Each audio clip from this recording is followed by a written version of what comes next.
Kalau XR hari Senin ya, tanggal 4. Kalau IE saya kurang tahu. Nah, jadi mungkin gini, untuk ekonometrika di sini kan ada dari 2 departemen ya, bener nggak? Ada dari XR dan ada dari IE. Betul? Ada dari ESL juga, Kak. Oh iya, ESL ya. Iya, Kak. XR, ESL, dan IE ya. Jadi biasanya kalau dulu itu, kalau zaman saya ya, ekonometrikanya itu masih digabung ya, masih digabung antara XR, IE, dan ESL. Nah, untuk tahun ini kita berbeda. Untuk XR sendiri memiliki punya materi UAS atau materi kurikulum sendiri, IE juga demikian, ESL sepertinya masih gabung ke IE. Nah, jadi kemungkinannya IE dan ESL itu sama mata apa namanya soalnya, kemudian untuk XR itu berbeda. Tuh. Jadi nanti ada beberapa materi juga yang sebenarnya kami di XR itu nggak pelajari, tapi di IE dan ESL itu dipelajari. Jadi mungkin nanti ada beberapa yang dilewat ya, nggak banyak kok, cuma tentang distributed model aja. Karena kebetulan di XR nggak dipelajari, nanti saya takut salah menjelaskan ya, jadi kita lewat saja. Dan soal yang akan kita bahas ya mungkin nanti teman-teman panitia bisa share juga ya. Saya sudah bisa share screen ya.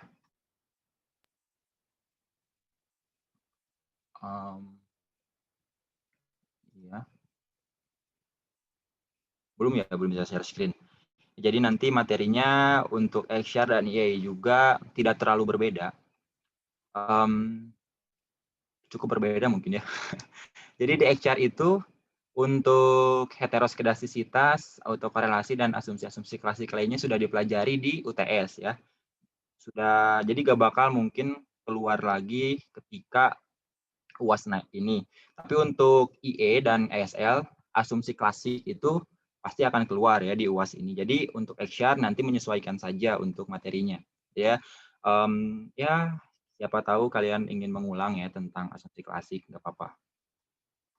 Jadi saya izin share dulu ya untuk soal hari ini.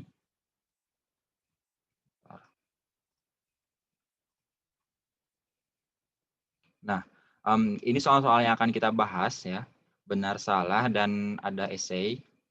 Biasanya bentuk soal untuk ujian akhir itu benar salah, kemudian pilihan ganda, kemudian esai. Nah, di benar salah itu biasanya poinnya itu 2. Ya, kalau ini misalnya ada 10 soal berarti ada 20 poin di benar salah. Nah, sisanya di esai. Ada 4 pertanyaan artinya satu pertanyaan ini 20 poin ya, kalau dijumlahkan 100 poin. Tuh. Untuk action nanti ada benar salah, ada PG ya. Benar salahnya 10 soal, PG-nya juga ada 10 soal, juga esainya ada 3 soal. Karena saya dari XR ya, kebetulan dari tim pengajar ekonometrika juga di ekonomi syariah, jadi cukup tahu ya soal-soal yang akan keluar nanti untuk ekonomi syariah, tapi mohon maaf untuk departemen lain saya kurang tahu untuk model-model soal-soalnya. Tapi semoga sama ya nilai apa soal-soalnya nanti. Oke, kita mulai persiapkan. Nah, kita bahas dari benar salah dulu ya, nomor 1. Sebelumnya saya punya waktu berapa menit ya? Halo, Audia. Sampai jam 3, Kak. Jam 3 ya? Iya, Kak. Oke.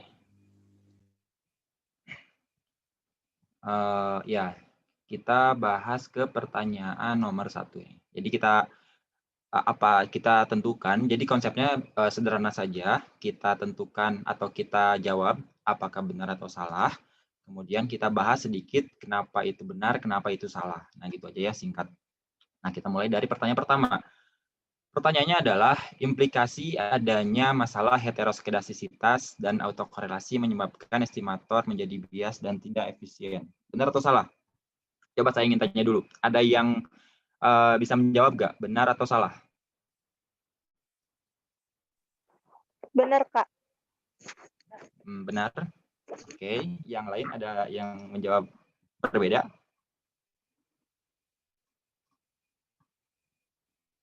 Nggak ada? Ya, jawabannya adalah salah ya. hati-hati ya, jawabannya adalah salah. Oke, saya ulangi materi tentang asumsi klasik berarti ya. Ini kalau dalam asumsi klasik saya biasanya cuma menghafal 3 ini aja ya, 3 ini aja.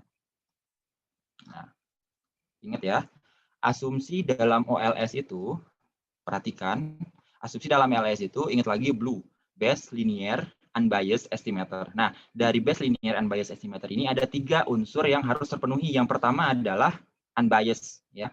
Model parameter dari beta kita itu harus mendekati beta dari populasi, atau beta dugaan dikurangi beta populasi itu sama dengan 0. Nah, itu dari definisi dari unbiased ya, nilai koefisiennya. Kemudian Bayes ini menunjukkan nilai error yang minimum, minimum variance. Nama lain dari Bayes ini juga estimator yang efisien. Dan yang terakhir adalah linear. The estimator is linear. Fungsinya itu persamaannya linear, bukan persamaan kuadratik ataupun persamaan non-linear lainnya. Nah, dalam pemenuhan Bayes linear unbiased estimator ini, jadi saya lanjut ke asumsi Gauss-Markov. Nah, ada beberapa asumsi di OLS yang teman-teman wajib tahu. Wajib tahu, jadi jangan sampai salah ya. Dalam asumsi OLS, jadi Gauss-Markov itu bukan asumsi OLS, tapi Gauss-Markov adalah bagian dari asumsi OLS. Ya, ingat lagi, Gauss-Markov bukan asumsi OLS, tapi Gauss-Markov adalah bagian dari asumsi OLS. Nah, itu adalah kata-kata yang harus diingat.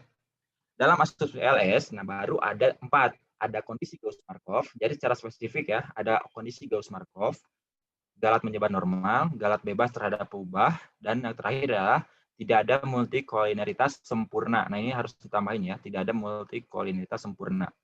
Nah, jadi Gauss-Markov itu hanya bagian dari asumsi OLS, bukan dari asumsi OLS sendiri. Jadi contohnya multikol, normalitas, dan galat menyebar, galat bebas terhadap peubah bebas itu bukan bagian dari Gauss-Markov ya. Gauss-Markov itu hanya 3 ini. Hanya 3 ini.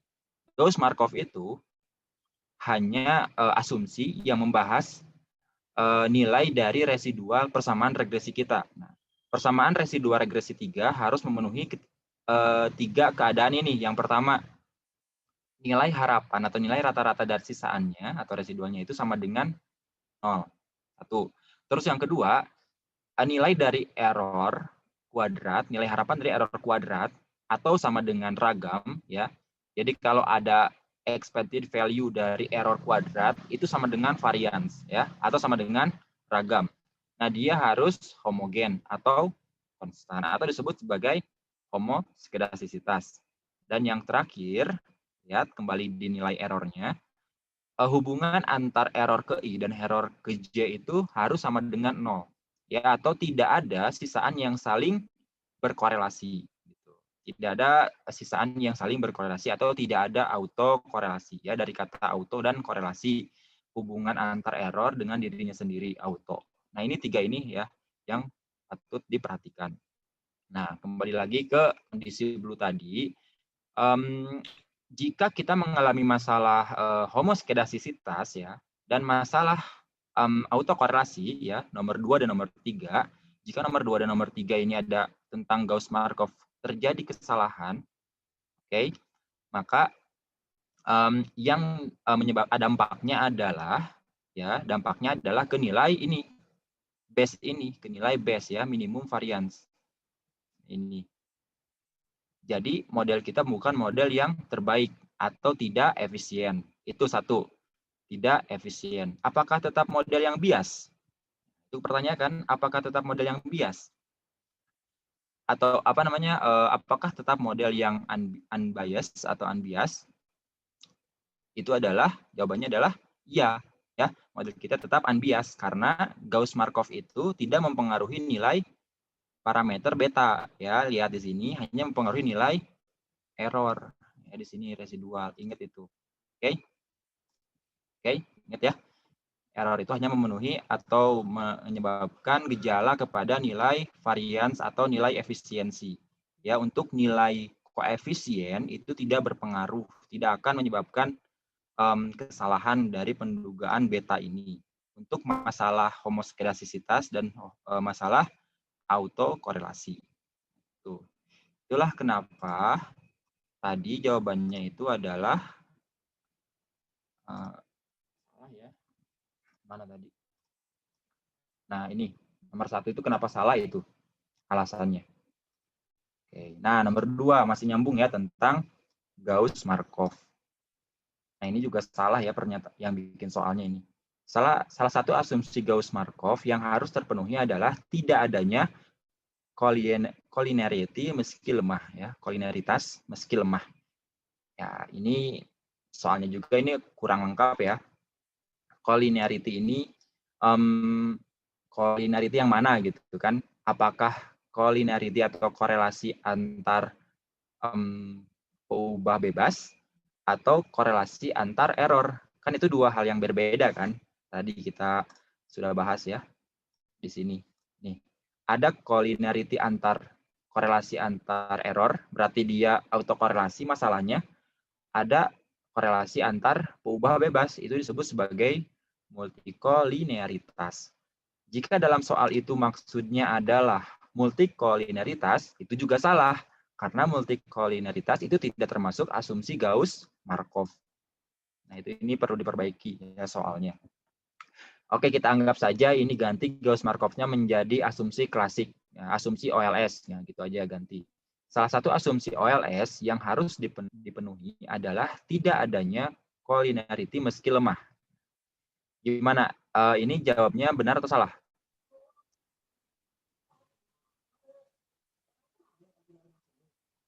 Benar atau salah? Ada yang bisa jawab nggak? Nah, yang dari tadi materinya. Dari sini nih. Tidak ada multikolinearitas sempurna. Berarti kalau multikolinearitasnya lemah, boleh atau enggak? Tebak ya.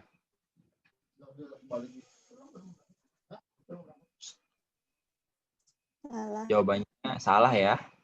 Ya, itu ya. Jawabannya salah. Ingat lagi ya, jawabannya salah. Kalau lemah itu enggak apa-apa. Ingat, kalau lemah itu enggak apa-apa. Yang boleh, ya, yang ada apa-apa adalah multikolinearitas yang sempurna. Ya. Jadi misalnya nilai dari X1 dengan XJ itu multikolinearitasnya itu sama dengan 1. Nah, itu nggak boleh. Tapi misalnya multikolinearitas 0,5, 0,4 itu masih boleh. Ya, itu masih boleh. Kenapa? Ya, nanti ketika kalian menghadapi ini ya, menghadapi penelitian di semester selanjutnya ya di ekonometrika 2, hal-hal yang terdapat masalah multikolinearitas itu masih bisa diestimasi modelnya.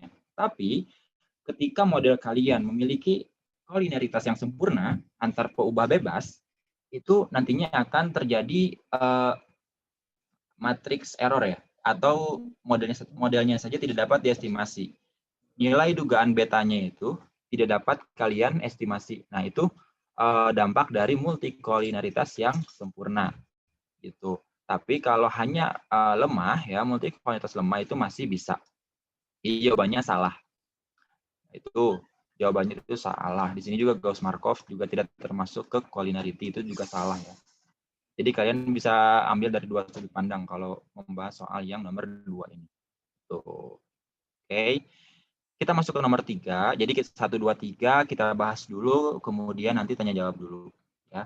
Karena 1, 2, 3 ini satu materi gitu ya, bisa kita sambungkan, yaitu tentang asumsi dari OLS.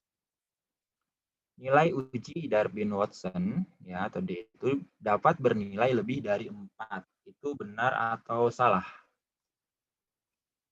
Boleh di komen juga, silahkan jawab benar atau salah.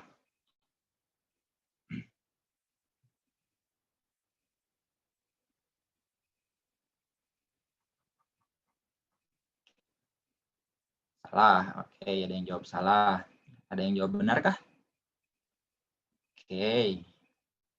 Salah, nilai DW maksimal itu 4. Ya, jadi jawabannya adalah salah ya. Jawabannya adalah salah. nilai dari DW itu atau Darwin-Watson itu maksimalnya 4. Ingat lagi, kalian Google aja rank Darwin-Watson. Nah, di Google juga sudah kalian bisa lakukan lihat ya, bisa dilihat 0 DL ini apa, dan kalian harus bisa juga baca tabel dari Darwin-Watson ya. Ada batas bawah, batas atas, ini kan DL low, ini low, upper, kemudian ini nilai tengahnya 2, di sini 4 dikurangi nilai upper, lower, dan maksimalnya 4. Dan ini nilai dari keputusannya. Jika antara 0 sampai DL, dia terdapat autokorelasi yang positif atau tolak Hanong. Kalau antara DL dengan DU, itu inconclusive atau kita tidak dapat menyimpulkan apakah terjadi autokorelasi atau tidak. Nah, jika antara DU dengan 4 kurangi DU, itu kesimpulannya itu no evidence of autokorelasi atau tidak tolak Hanol ya, tidak ada autokorelasi. Kemudian, nah ini juga inconclusive. Nah, jadi ini dihafal aja. Dan juga kalau online gampang ya. Kalau online maksudnya ya ketika kalian ujian kan sambil buka open book juga bisa ya. Bisa, jadi walaupun gak dihafal, siapin lah. Tabel ini penting untuk menentukan nilai dari Darwin-Watson kalian. Misalnya kalau ada di esai itu terdapat pada threshold yang mana. Ya, terdapat pada batas yang mana gitu. Yaitu kesimpulan dari autokorelasi menggunakan Darwin-Watson. Ya. Kalau di soal tadi hanya membahas tentang Darwin-Watson itu nilainya bisa lebih dari 4 enggak gitu. Jawabannya adalah salah ya, 4. Nilainya adalah 4 maksimal. Dan rumusnya, kita lihat rumus Darwin-Watson. Ada 2 kalau Darwin-Watson itu rumusnya ya. Ini rumus yang pertama, ya ini rumus yang pertama. Nilai dari ET dikurangi ET min 1, jadi error dikurangi error like periode sebelumnya, dikuadratkan, kemudian dijumlahkan, dibagi dengan nilai E kuadrat, sigma E kuadratnya. Paham lah bacanya ya? Itu satu. Itu jadi kalau diketahuinya ini ya kalian menggunakan rumus yang ini. Nah, tapi ada satu lagi rumusnya. Kalau misalnya yang diketahui itu nilai dari korelasinya, kalian menggunakan rumus yang yang ini ya rumusnya nih. Nah, jadi ini dugaan korelasi derajat pertama. Ini jadi nilai apa ini ya? P ya. Kita anggap aja P ya. P topi. Ini nilai dari Darwin-Watson-nya D. Jadi kalau diketahuinya P topi saja, berarti rumus Darwin-Watson-nya adalah D sama dengan ya 2 dikali 1 min P topi. Nah, itu rumus yang kedua. Jadi tergantung diketahui di soalnya yang mana. Yang ini kah? Atau yang tadi. Tuh. Oke, masih. Oke, itu udah ya. Jadi jawabannya apa? Salah. Nomor 1 salah, nomor 2 salah, nomor 3 salah. Itu tentang asumsi OLS. Silahkan bila ada yang ditanyakan. Boleh banget ya. Terkait materi dulu itu. Terkait materi asumsi OLS. Boleh silahkan ditanyakan. Karena untuk IE dan ESL ini kalau nggak salah 3 pertemuan ya. Lumayan panjang ya untuk 3 materi ini.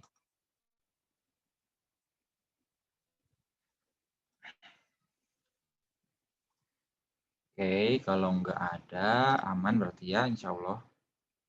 Paham ya? Paham nggak? Atau kalau mau nanya boleh di 15 menit terakhir kali ya, Kak. Oke, ya udah nggak apa-apa. Oke, makasih, Kak. Oke. Itu ya, jadi untuk asumsi ALS kita cukupkan dulu. Kita lanjut ke materi selanjutnya, ya, atau soal selanjutnya. Soal selanjutnya yaitu tentang model probit. Adalah model yang menggunakan fungsi logistik. Salah. Jawabannya adalah atau salah? Jawabannya adalah Salah ya. Kenapa salah?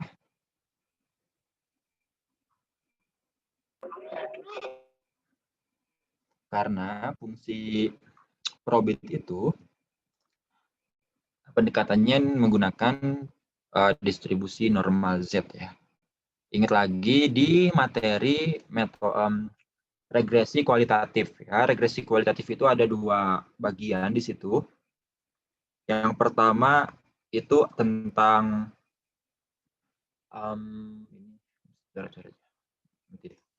yang pertama itu tentang model kualitatif di mana variabel independennya itu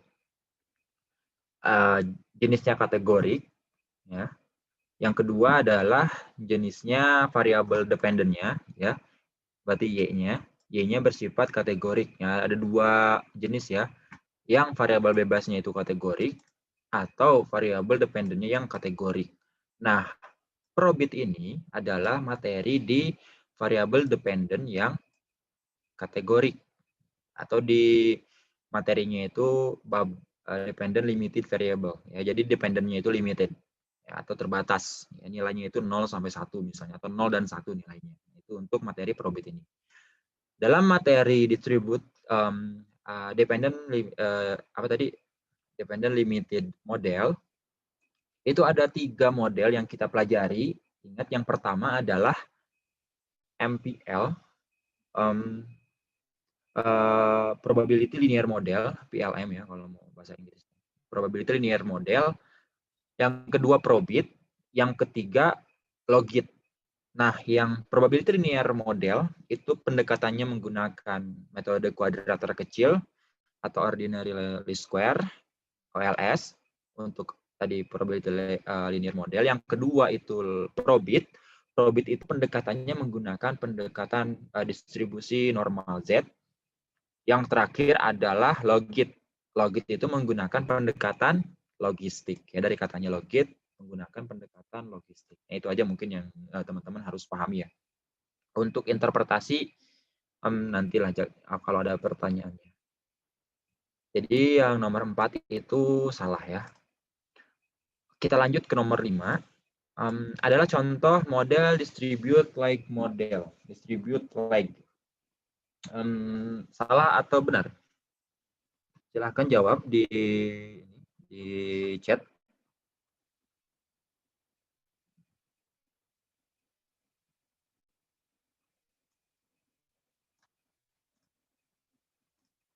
Benarkah?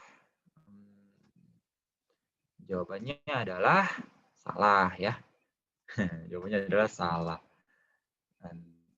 Coba saya tulis ini deh, pelan-pelan ya. Tentang distribute like model. Itu ada 3, ingat ya, ada distributed atau ini deh, tentang model. Jadi modelnya itu disebut model dinamis. Ada 3 model dinamis, 1 model AR, 2 model DL, 3 itu model AR-DL. AR itu singkatan dari autoregressive.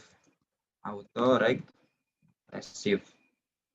Nah, modelnya misalnya YT sama dengan B0 ditambah YT min 1.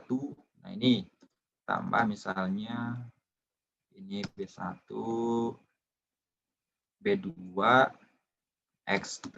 Nah, ini autoregresif. Dari katanya itu gampang ya untuk ngafalnya. Autoregresif. Jadi auto itu dirinya sendiri, ini regresif, dan regresi meregresikan dengan dirinya sendiri. Kalau untuk model time series tentunya dirinya sendiri di masa lampau, ya di leg sebelumnya. Modelnya seperti ini, YT sama dengan di variabel bebasnya ada YT min 1 XT. Nah, untuk distribute leg model, distributed leg. Nah, ini baru ya. Ini baru B0 ditambah B1 XT ditambah B2 XT min 1. Nah, ini baru tambah errornya belum.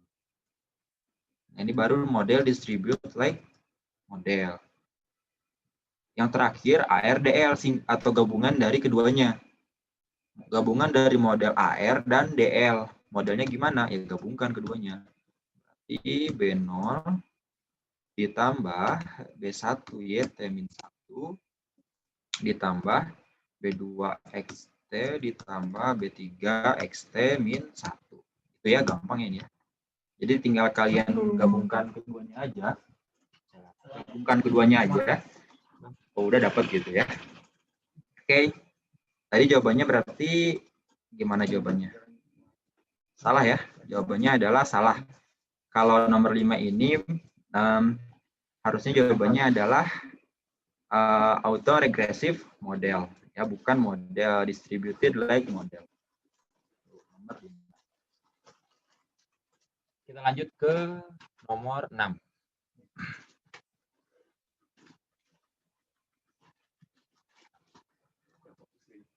Nah, nomor 6 ini ya, ini tentang masih distributed like model, yang dimana DXR ini nggak dipelajari ya, tentang model ADHC, transformasi Kyok, kemudian nanti ada stock adjustment, ya, nanti ini di luar inilah ya, di luar inventory ini.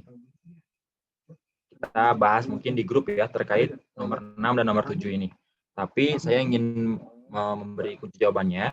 Nomor 6 ini benar, ya, nomor 6 ini benar. Nomor 7 itu benar juga ya, 6 benar, 7 benar. Kita lanjut dulu ke nomor 8.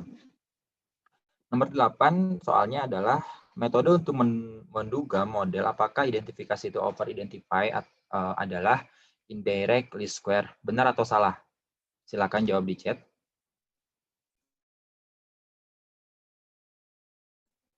Benar atau salah? Nomor 8.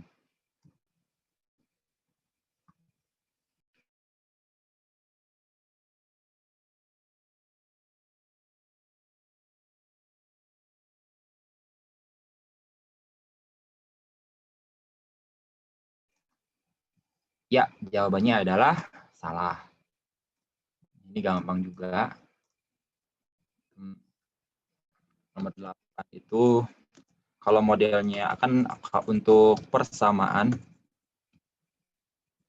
simultan, itu ada 3 keadaan ya. Unidentify, kemudian exactly identify, ya. Identify.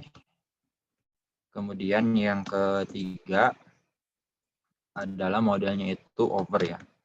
Over identify.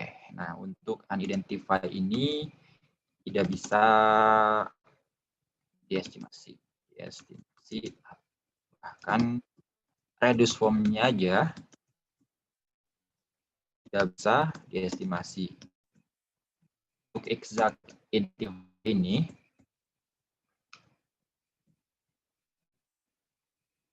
dia menggunakan pendekatan IELTS ya. Kemudian untuk over identify penanya itu tulis to SLS square. Nah, ini hafalannya banget ya. Untuk nomor 8.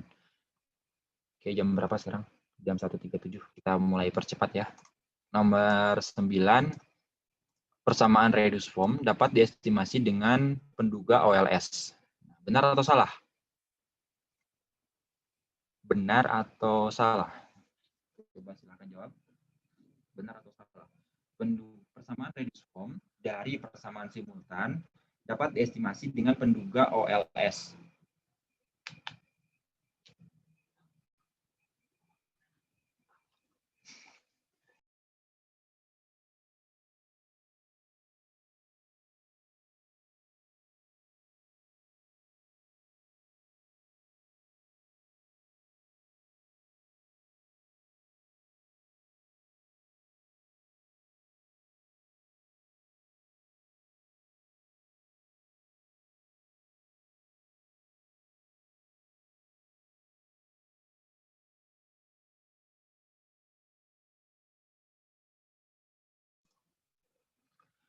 Nah, jawabannya adalah benar ya.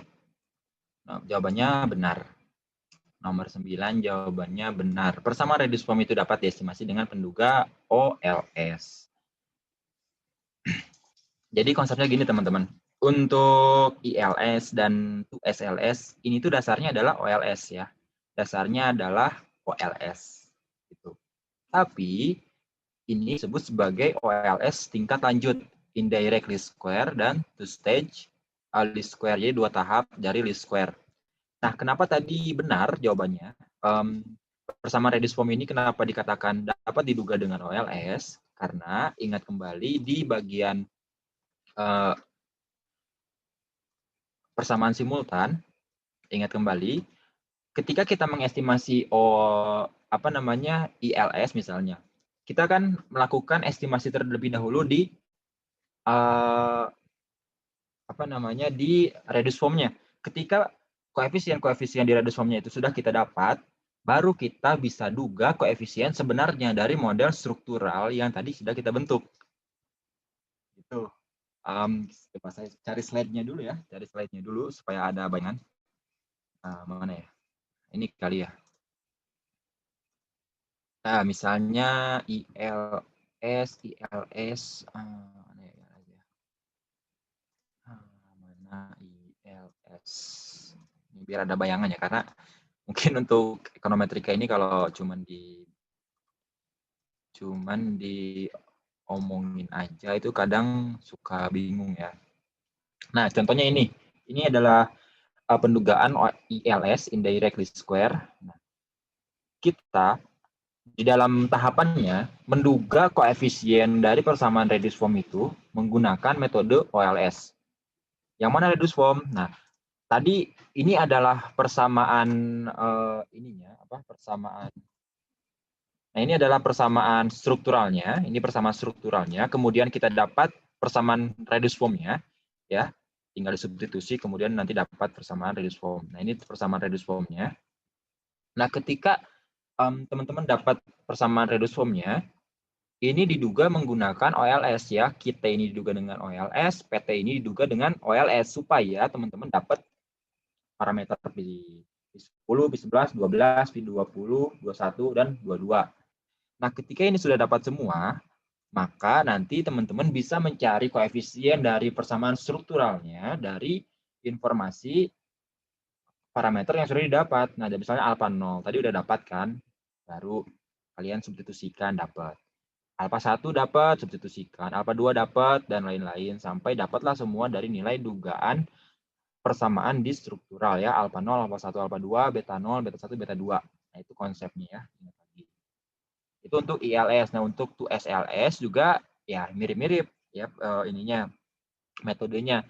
Kalau di 2SLS itu yang pertama kita cari dulu salah satu reduce form ya. Misalnya kita punya 2 reduce form-nya itu ini ya, kita mana ini kali ya. Nah, ini kan salah satu ini persamaan strukturalnya. Ini adalah persamaan reduce form-nya. Nah, kita duga dulu salah satu persamaan reduce form sehingga kita mendapatkan nilai PT dugaan. Nah, PT dugaan ini baru dimasukkan ke persamaan utama ya, baru kita lakukan estimasi lagi, dan kedua estimasi itu menggunakan OLS dua-duanya ya, menggunakan OLS. Kenapa dikatakan 2SLS ya tadi? Karena ada 2 tahap estimasi OLS. Yang pertama kita reduce form-nya, yang kedua baru ke persamaan strukturalnya kita estimasi. Gitu, dengan memasukkan nilai dari dugaan sebelumnya. Nah, itu ya konsep singkatnya dari 2SLS. Jadi tadi yang nomor 9 itu jawabannya adalah benar ya. Jawabannya benar. Panitia sambil ini ya, tadi kunci jawabannya sambil dicatat lagi. Karena tadi ada yang salah ya. Teman-teman sudah buat kunci jawaban, tapi tadi ada yang salah. Misalnya di nomor 4, teman-teman katanya benar, tapi nomor 4 itu adalah salah jawabannya. Kita lanjut ke nomor 10.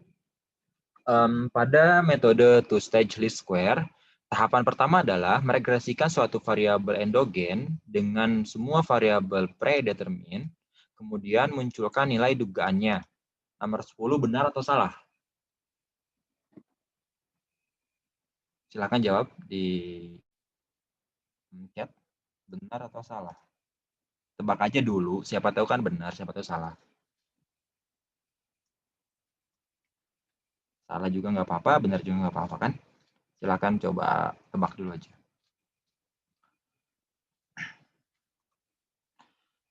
Oke, udah dapat ya, benar, benar, benar. Dan jawabannya untuk nomor 10 ini benar. Gampang ini. Tadi yang barusan saya jelaskan. Untuk two-stage least square, tahapannya kita meregresikan reduced form, dan reduced form itu merupakan persamaan dengan variabel endogen sebagai variabel dependennya, dengan semua persamaan exogen atau persamaan predeterminnya. Ingat lagi, predetermin itu ada dua, ada exogen, ya, ada persamaan exogen dan ada persamaan leg-nya, ya, leg variabelnya. Itu untuk variabel predetermin. Kemudian munculkan nilai dugaannya. Ini tahap pertama. Terus tahap kedua, tadi ya, kita masukkan nilai dugaan tadi ke persamaan struktural, kemudian kita lakukan estimasi lagi menggunakan OLS. Udah beres untuk SLS. Ya, itu untuk benar salah. Tadi ini salah, nomor 1 salah, 2 salah, 3 salah, 4 salah, nomor 5 juga salah ya, nomor 5 salah, nomor 6 itu tadi benar, 7 benar, nomor 8 itu tadi salah ya, harusnya tuh SLS, 9 benar, dan 10 benar. Tuh, untuk benar salah. Kita lanjut ke esai ya, ke esai. Mungkin esai nanti saya pakai layar aja ya untuk ngerjainnya.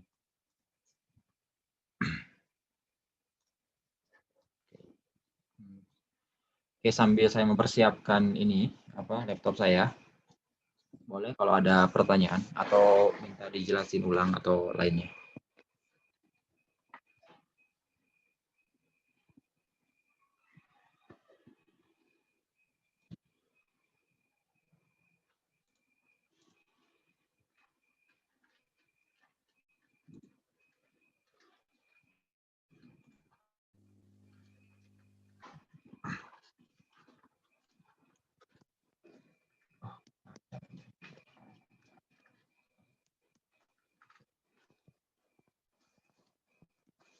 Oke, kita masuk ya ke nomor 1 esai. Saya izin share. Saya ganti screen dulu ke screen yang ini. Oke, sudah kelihatan belum? Ini saya tulis-tulis ini. Kelihatan, Kak. Kelihatan ya? Baik. Kita mulai dari nomor 1 esai. Esai. Fungsi tabungan, katanya ada fungsi tabungan diduga dari time series selama 31 tahun dengan metode OLS adalah sebagai berikut. Nah, ini nggak dijelasin juga ya, tahunan atau bulanan, harusnya ada penjelasan dia modelnya itu apa. Berarti misalnya kalau time series-nya itu 31 tahun, kalau diketahuinya 31 tahun, ya kita asumsikan T-nya itu ya, atau nilai observasinya itu, kita asumsikan tahunan, maka terdapat sebanyak ya 31 observasi ya, atau sampel. Kemudian modelnya itu Y dugaan sama dengan minus 4,1 ditambah 0,085. Kemudian ada R kuadrat sama dengan 0,093. Kemudian katanya data tersebut difilter, ya dibuat dua, ada regresi dari 11 pengamatan pendapatan terkecil, kemudian ada 11 pengamatan dengan pendapatan terbesar, subset 1 dan subset 2. Maksud dari semua ini mau apa ya? Subset 1, subset 2. Ya, ini hanya, jadi kalau subset 1 dan 2 itu dia hanya memisah ya, hanya memisahkan, dan antara nilai subset 1 subset 2 dengan nilai persamaan utama itu nggak ada hubungan. Itu nggak ada hubungan sebenarnya. Jadi kita lihat pengennya apa nih soal 38,84 ditambah 0,88 T sama dengan 1141 07 ditambah 0,029 XT. Ada R kuadratnya 0,787. Ini R kuadratnya 0,152. Itu ET-nya. Kita baca dulu soalnya. Ujilah apakah dugaan fungsi tabungan yang pertama memenuhi asumsi homoskedastisitas. Cuman disuruh cari homo tentang uji asumsi ya, berarti pertanyaannya uji hetero berarti ya. Uji heteroskedastisitas. Ya. Yang subset 1. Subset 1. Tadi N-nya ini 11. Nah, ya berarti teman-teman di sini tinggal pilih aja ya. Dari diketahuinya seperti ini, kan kalau metode uji hetero itu kan banyak ya. Ada Berspagan, ada White test, ada juga ini saya buka nih, banyak kalau heteroskedastisitas. Tapi kalau misalnya yang diketahuinya itu hanya seperti ini udah jelas sih apa gitu, udah jelas banget dengan metode apa heteroskedastisitas ini kita uji. Pasti NR kuadratnya, N kali R kuadrat. Itu White test kalau nggak salah. Nah ini caranya dengan eksplorasi ya. Jadi sambil mengulang juga untuk heteroskedastisitas itu ada dua cara untuk menguji. Yang pertama adalah cara visual, ya. Lihat plotnya apakah menunjukkan ada cara visual, apakah ada masalah heteroskedastisitas atau enggak. Itu cara visual. Jadi ada pola dari errornya. Terus yang kedua itu dengan uji statistik ya, uji inferensia. Ada White test, Berspagan, dan lain-lain. Nah, untuk soal ini, karena diketahuinya itu R kuadrat, R square, juga nilai dari nilai dari N-nya, jumlah observasi kan N itu sudah jelas di sini, maka ya udah pakai rumus ini NR kuadrat ya. Pakai NR kuadrat dibandingkan dengan ini Q square, ini namanya. Q square, CHI square gitu. Q square. K. Dari mana didapat? Dari tabel. Didapat. Oh, nggak kelihatan ini layarnya. Sorry. Nah ini. Nah yang ini ya untuk heteroskedastisitas ya. Kita pakai uji White aja karena uji White kan NR kuadrat kan nilai dari ininya, dari nilai dari hitungannya atau nilai dari H hitungnya misalnya NR kuadrat. Nah, untuk soal tadi karena diketahuinya jumlah observasi dan R kuadrat, R square, ya yowis gitu. Kita pakai rumus itu aja ya untuk mencari nilai, menguji nilai heteroskedastisitasnya. Nah, ini ada R kuadratnya 0,787. Kita uji dengan White test. Uji White. Ya, namanya uji White. Rumusnya itu NR kuadrat. Kita bandingkan dengan nilai Q square ya. Ini derajat bebasnya menggunakan K atau jumlah parameter ya. Kuadrat K itu. Nah, N-nya di sini untuk subset 1 tadi karena disebutkan bahwa subset 1 itu adalah 11 pengamatan dengan pendapatan terkecil, berarti ada 11 pengamatan, berarti 11 ada 11 dikali R square-nya berapa? 0,787.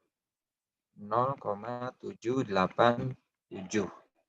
Nah, kita bandingkan dengan Q2 K. Nah, di mana K-nya itu atau jumlah parameternya itu di sini ada 2 ya. Ini parameter 1, parameter itu ya ini ya, koefisien. Ada 1, ada 2. Nah, K-nya ada 2.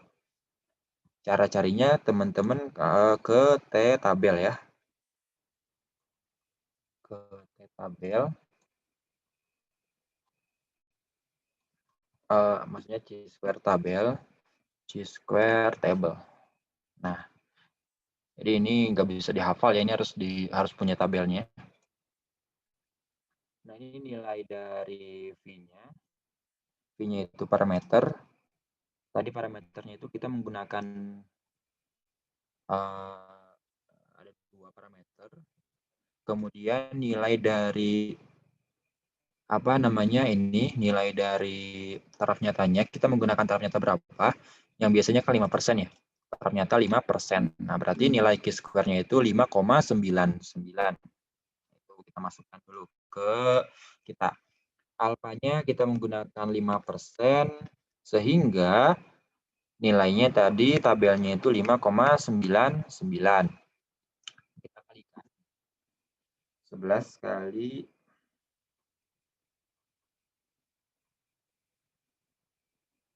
11 kali 0,787. 8,657. Berarti lebih besar ya. Berarti lebih besar daripada nilai Q2 5,99. Keputusannya tolak H0 atau atau tidak tolak H0. Ayo. Ingat lagi, kalau misalnya NR kuadrat lebih besar dari nilai Q2, keputusannya adalah tolak H0. Ya. Ini keputusannya tolak H0. Di sini untuk heteroskedastisitas, hipotesisnya gimana? Hipotesisnya H0-nya itu homoskedastisitas. Ingat ini ya. Kemudian H1-nya itu heteroskedastisitas. Gitu. Kalau misalnya tolak H0, keputusannya terdapat heteroskedastisitas. Skedastisitas. Udah deh, jawab nomor 1A itu cukup seperti ini ya, dan yang ditanyakan hanya fungsi tabungan yang pertama, berarti yang kedua ya udah nggak usah gitu. Ya nggak usah dicari. Itu yang nomor bagian A. Kita masuk ke bagian yang B.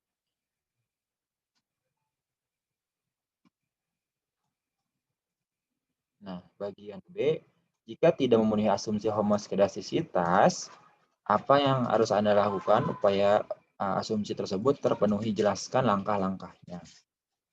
Jadi ditanyakan ditanya tadi barusan pertanyaannya adalah ini teman-teman bisa jawab dengan kreativitas ya sebenarnya.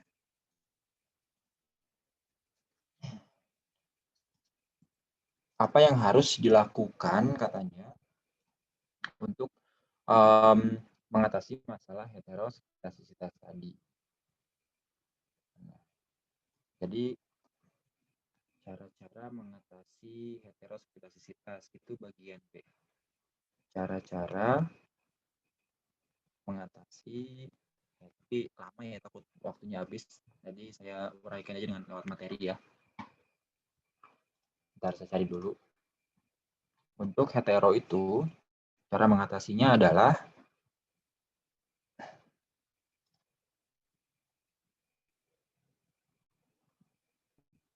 banyak ya caranya sebenarnya. Tapi cukup teman-teman mungkin bisa juga dijelaskan dengan 2 hal.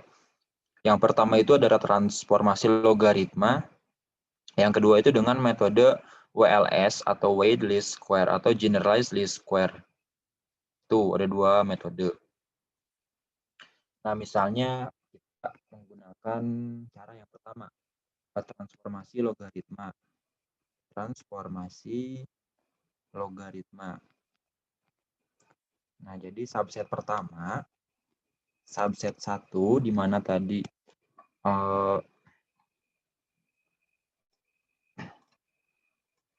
soalnya itu Y sama dengan, jadi kita lakukan transformasi langsung. Subset 1 kita logaritma natural ln YT ya sama dengan, berarti di sini jadi ya cari dugaannya gitu kan, dugaannya sekarang kita belum ketemu gitu. Beta 0 ditambah beta 1 n ya x t. Nah, udah kayak gini. Dua-duanya kalian transformasi logaritma atau salah satunya bisa juga, dan setelah itu lakukan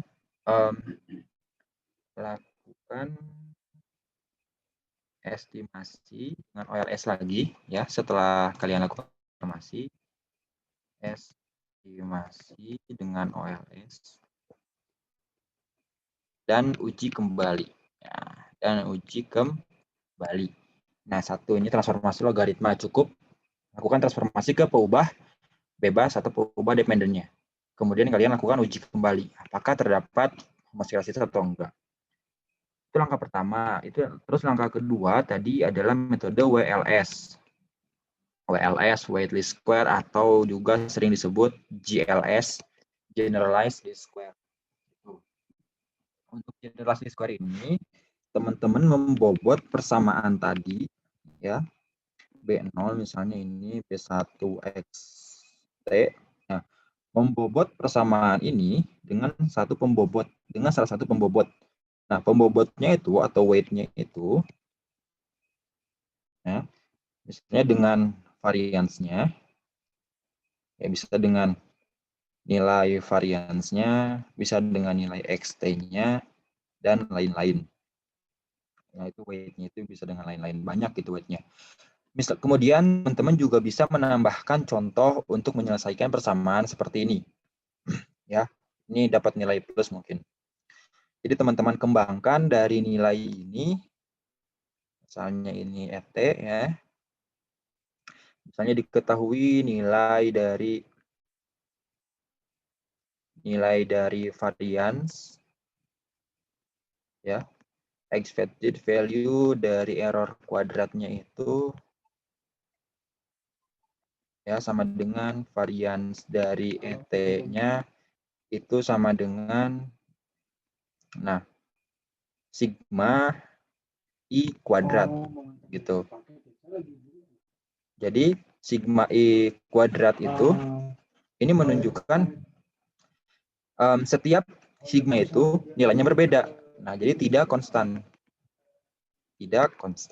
Tadi terjadi masalah heteroskedasisitas. Kalau homoskedasisitas, I ini harus hilang. Gitu. Atau misalnya jangan ke I deh. I-nya itu kita katakan dipengaruhi oleh XT. Nah, ini lebih enak. I-nya itu tergantung kepada nilai XT, ya, tidak konstan. Jadi bagaimana caranya agar nilai dari varian ini menjadi konstan? Misalkan dipengaruhinya itu oleh XT. Artinya model ini nanti kita akan bobot dengan XT, ya. Nah, model ini bisa kita bobot dengan 1 per akar XT biasanya. Ini didapat dari model ya, dari orang-orang sering menyebutnya ya coba-coba gitu, try and error. Jadi kita bobot semuanya, YT dibagi 1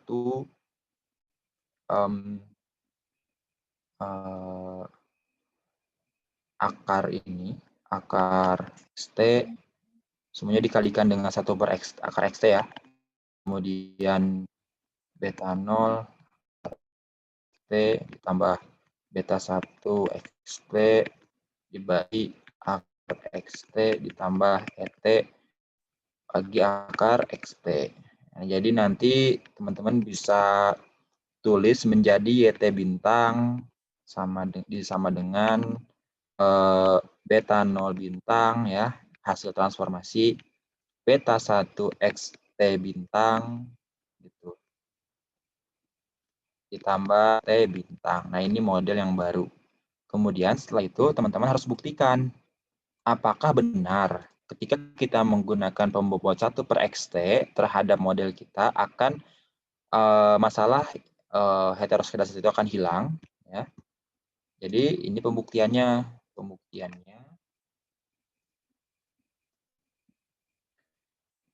tulis misalnya tadi diketahui di awal itu expected value dari ET kuadrat itu sama dengan ini ya, sama dengan sigma kuadrat XT.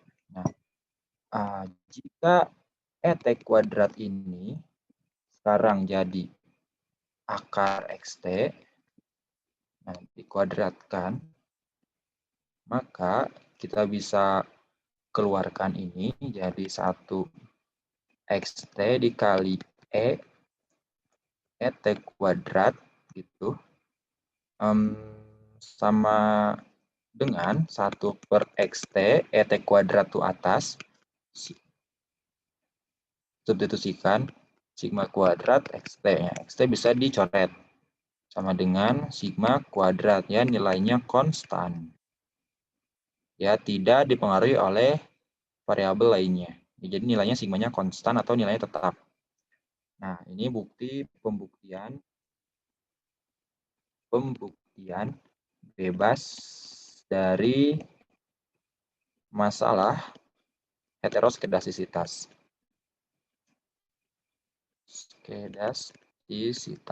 Nah, tuh. Itu cara kedua. Cara ketiga misalnya teman-teman pengen tahu juga ya dari model ini mungkin kalau dalam pikiran saya, kalau lihat model kayak gini, berarti teman-teman juga harus coba menguji untuk subset 2 ya, untuk subset 2 dan juga untuk nilai persamaan umumnya ya, nilai tabungan umumnya yang atas. Di sini kan udah ada ya R square-nya dua-duanya. Coba uji apakah subset 2 dan subset pertama itu terdapat masalah heteroskedastisitas. Persamaan pertama itu kalian kalikan R kuadrat bandingkan dengan Q square-nya. Jadi ingat nilai N-nya itu 31. Terus kemudian subset 2 nilai N-nya itu 11. Nah, coba teman-teman cari NR-nya dari kedua ini. NR-nya cari. Kita cari ya. Saya coba kalikan dengan cepat.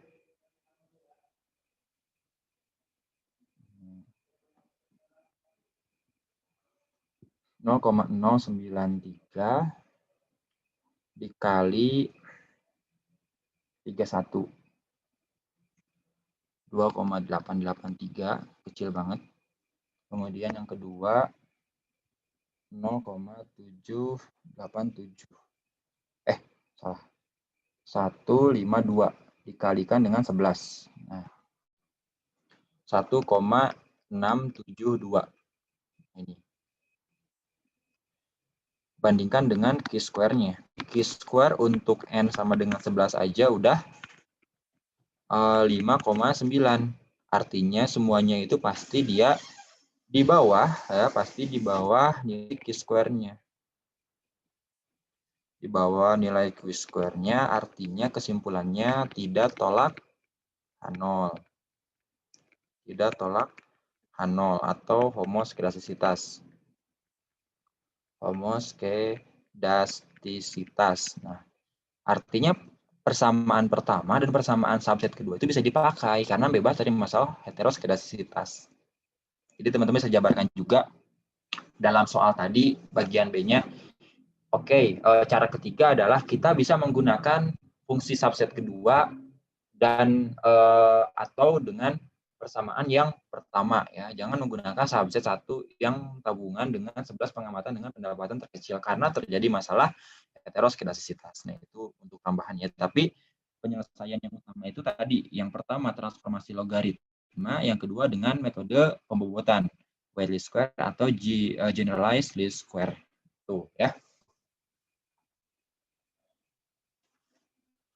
Kita lanjutkan ke nomor berikutnya. Nomor berikutnya itu tentang autokorelasi. Adakah autokorelasi dari dugaan fungsi permintaan tersebut 0,05? Jika terdapat autokorelasi, bagaimana cara mengatasinya? Nah, jika diketahui seperti ini, nomor 2, tadi kita sudah tahu rumus Darwin-Watson. Ya, ini bisa menggunakan Darwin-Watson ya. Ada ET min 1 kuadrat, sigma, kemudian ada sigma ET kuadrat. Ini tinggal kita menggunakan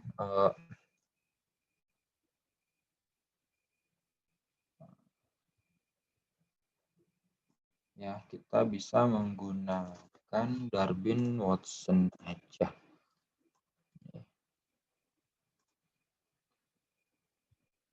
Ini soalnya. Ya. Rumus Darwin-Watson itu ingat dw sama dengan ini ya. Kita mana ranknya Darwin-Watson itu.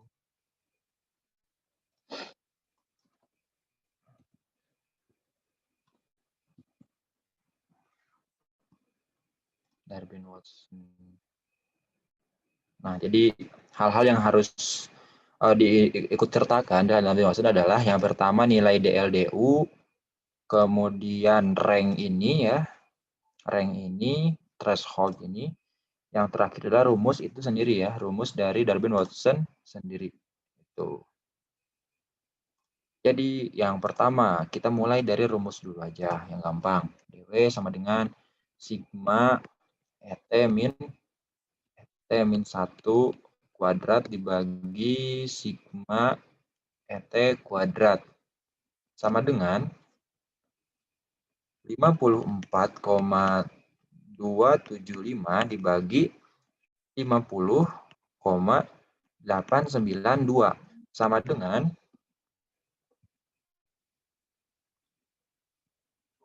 berapa? Kita cek 54,275 dibagi 50,892. 1,066. Ini nilai DW-nya.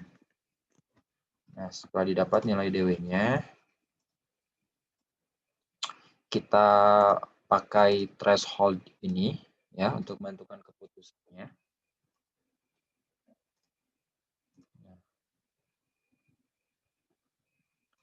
Nah, lihat. Yang belum dapat adalah DL dan DU-nya.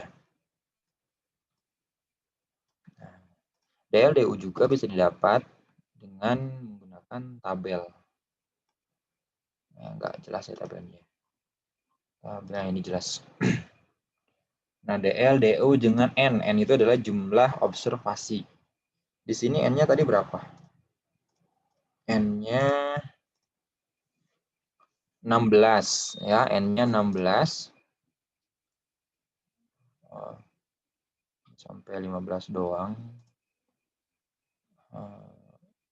Kita buka coba ya.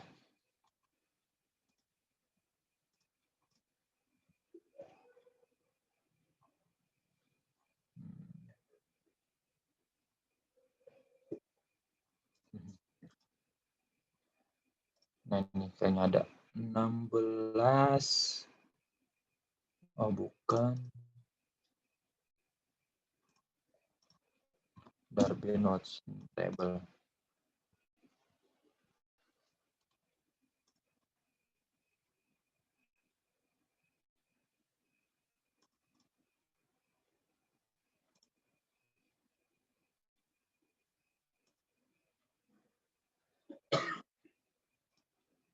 Di atasnya itu jumlah K ya. K itu jumlah variabel. K sama dengan 1, K sama dengan 2 ya. K itu number of independent variable ya. K is the number of independent variable. Ini untuk alfa 0,1. Ini untuk alfa 0,05. Terus N-nya itu 16 ya, N-nya 16. K-nya tadi kita berapa K-nya? Kita identifikasi dulu. Di sini K-nya itu jumlah variabel independen ya. Kalau dalam Darwin-Watson, jumlah variabel independen itu ada 2 K-nya. N-nya 16. Terus tadi yang pentingnya itu alfanya kita pakai 0,05. Tuh. 2, 16, 0,05. 0,05, ininya 2, ininya 16. Nah, ini lower upper-nya 0,982 sama 1,5392. Nggak hafal lagi.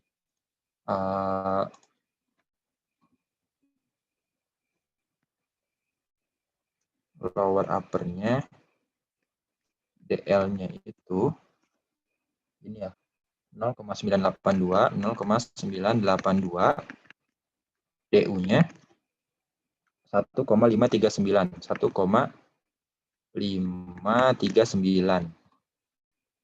Oke. Nah, kemudian tadi nilai DW-nya sama dengan 1,066. 1,066. Nah, artinya nilai dari DW-nya itu terdapat di sini. DL ya, apa DW? Antara nilai DL dan DU. Nah, di sini. Kesimpulannya apa? Kesimpulannya, uji Darwin-Watson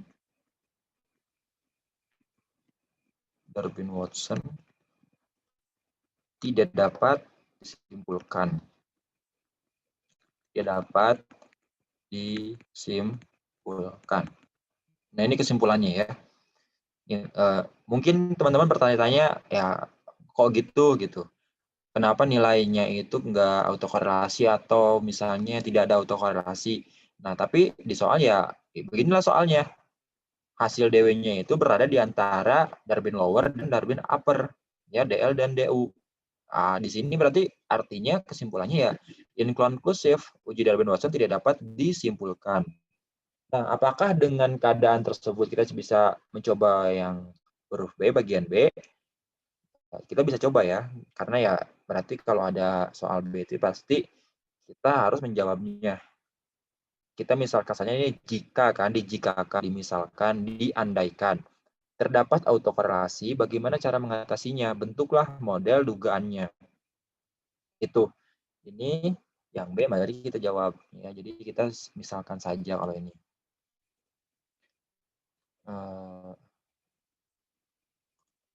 Teman-teman bisa menggunakan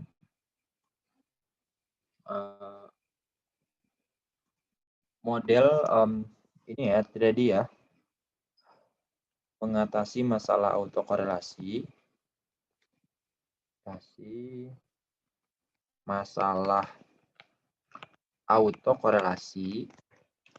dapat dengan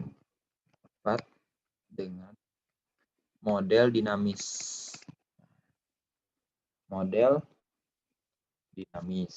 Jadi teman-teman contohkan, yang pertama model AR, yang kedua itu model DL, yang ketiga itu model AR, DL. Jadi modelnya teman-teman tuliskan semuanya. Tadi di sini kita PT YT. Untuk AR berarti kita ditambah sama dengan beta 0 ditambah beta 1 kita min 1 ditambah PT ditambah beta 2 beta 3 ET ya, 3 YT ditambah ET 1 AR. Untuk DL kita berarti ini distribute like-nya berarti sama dengan misalnya B0 ditambah beta 1 PT, PT ditambah beta 2, PT min 1 ditambah beta 3, YT ditambah beta 4, YT min 1 ditambah misalnya error. Nah, ini model distribute lag-nya. Yang terakhir adalah model distribute lag, auto regressive distribute lag ya. Gabungan aja. Gabungan ya. Artinya gabungan nanti ada kita min 1 dan ada PT min 1 atau YT min 1.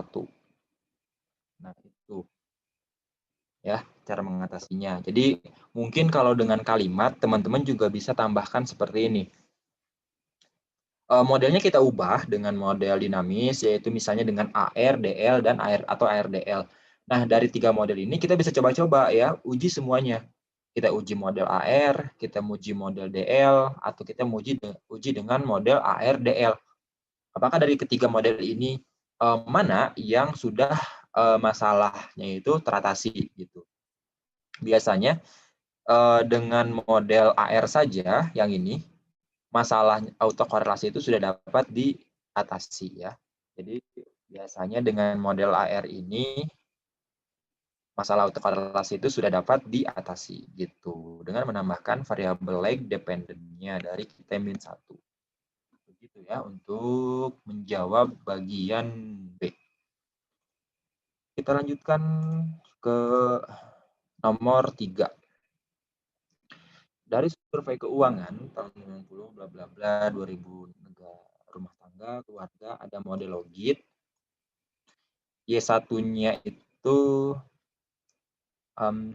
keluarga memiliki sebuah mobil, Y0 itu jika sebaliknya.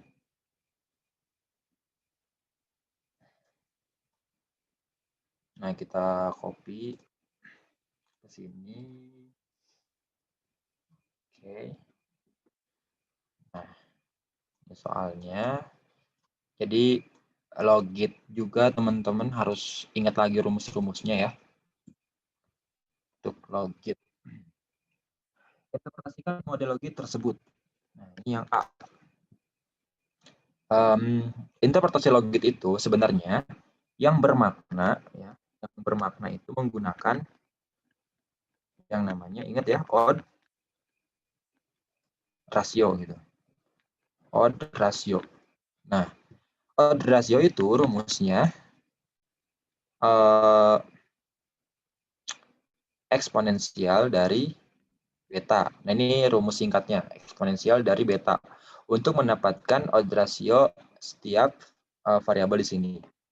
Kalau misalnya kita memaksakan interpretasi model Logit tersebut, ya, tanpa kita ubah, tanpa kita cari odd ratio-nya, interpretasinya itu jadi seperti ini. Karena ini logaritma natural, maka setiap peningkatan pendapatan ya sebesar 1%, maka nilai dari Logit akan meningkat sebanyak 0,3 nilai dari Logit akan meningkat sebanyak 0,34%. Nah, itu untuk interpretasi yang tanpa makna ya, kalau kita tidak ubah ke odd ratio. Saya ulangi, kalau kita tidak ubah ke odd ratio, ya kita tidak cari odd ratio dulu, hanya menginterpretasikan model Logit di atas, interpretasinya jadi seperti ini. Ketika pendapatan naik 1%, maka nilai Logit ya, nilai Logit akan naik sebanyak 0,34%. Ceteris paribus. Itu tanpa makna kan? Jadi maksudnya apa sih nilai Logit itu? Meningkat sekian. Tapi nilai Logit itu apa? Nah, makanya untuk persamaan di atas itu bisa diinterpretasikan tapi tanpa makna. Sehingga agar kita tahu makna dari nilai-nilai di atas, kita harus lakukan atau menghitung dulu odd rasionya. Oke, jadi kita hitung dulu odd rasionya. Odd rasio dari nilai LN pendapatan. LN pendapatan. Ya, berarti nilainya E beta ya. Berarti E beta panjang nggak ya? Coba ya. Sama dengan ini maksudnya E itu eksponen ya. E pangkat betanya berapa?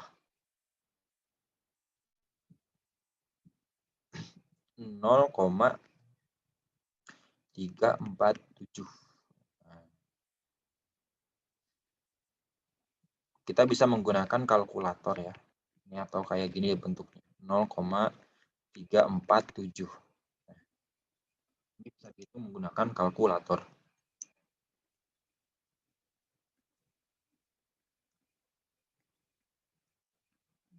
347. Oke, kita hitung dulu sebentar.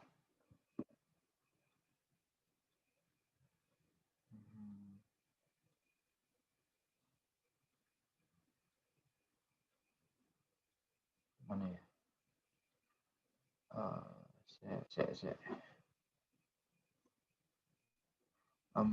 E pangkat berapa? 0,347.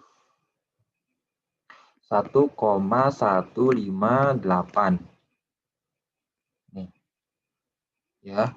Kemudian dari nilai odd ratio ini, inilah yang bisa teman-teman interpretasikan. Gimana interpretasinya? Karena pendapatannya itu bersifat continuous, ya. Kemudian satu itu tadi apa satunya ya lupa. Satu itu jika memiliki mobil, Y0 itu jika tidak memiliki mobil, ya.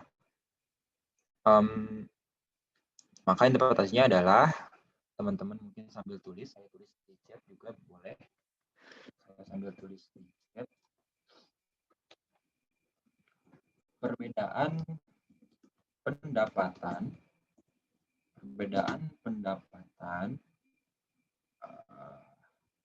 enggak gini. Setiap perbedaan pendapatan sebanyak 1%, maka peluang orang tersebut memiliki mobil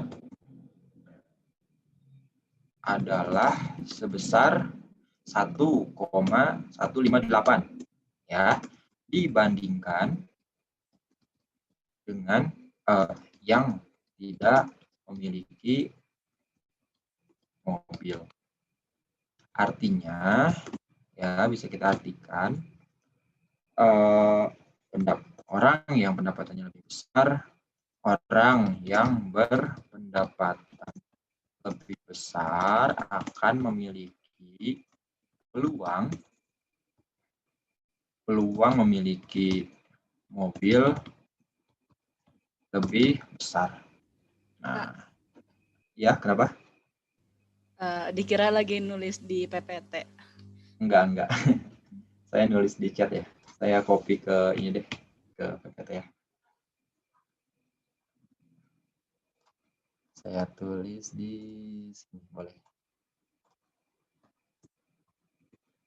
Nah, ini. Ya.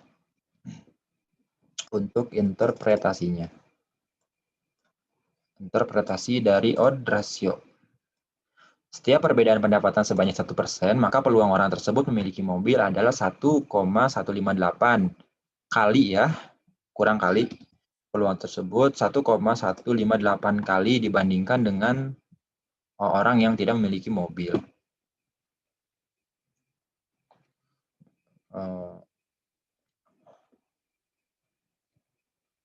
Memiliki mobil tersebut adalah sebesar 19 kali. Jangan pakai ini deh. Jangan pakai dibandingkan karena jelas. Memiliki mobil sebesar 1,158 kali. Artinya orang yang berpendapatan lebih besar akan memiliki peluang memiliki mobil lebih besar.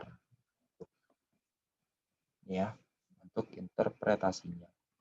Kenapa menggunakan 1%? Karena satuannya ini 1%.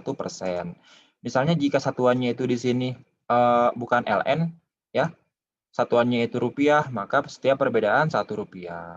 Kalau satuan bedanya itu 1000, perbedaannya 1000 rupiah. Itu tergantung dari peneliti menggunakan satuan yang mana. Teman-teman juga bisa menggunakan sebanyak satu satuan itu bisa juga. Ya. Satu satuan. Nah, tapi ini intinya untuk interpretasinya. Ya, interpretasi odd ratio. Oke, kita lanjut ke B. Dari model-model tersebut, bagaimana cara memperoleh rumus probability kepemilikan mobil? Bagaimana cara menentukan rumus probability pemilikan mobil? Ya, ini mah ada kan ya? Ini kan rumusnya. Nah,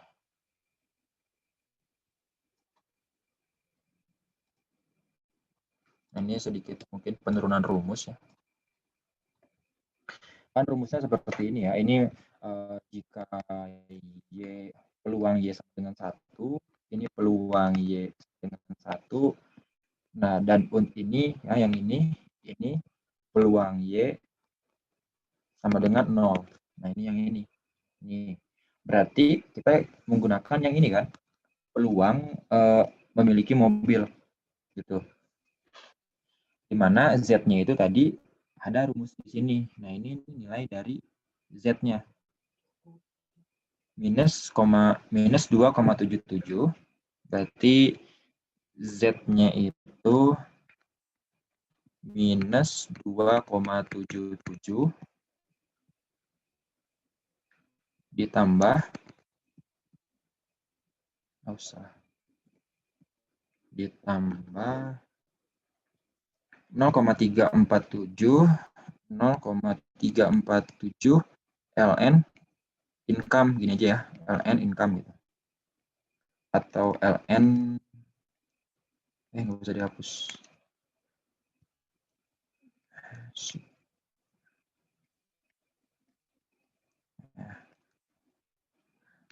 Harus manual. Nah, itu ya. Paham lah ya, ini pendapatan misalnya. ln pendapatan. Jadi kita tinggal masukkan aja. Jadi PI sama dengan E pangkat, ini berarti ya E pangkat minus 2,77 ditambah berapa itu? 0,347 ln pendapatan. Gitu. Kemudian dibagi ya. 1 ditambah E pangkat minus 277 ditambah 0,347 ln pendapatan. Nah, di sini teman-teman tinggal ngitung sebenarnya ya.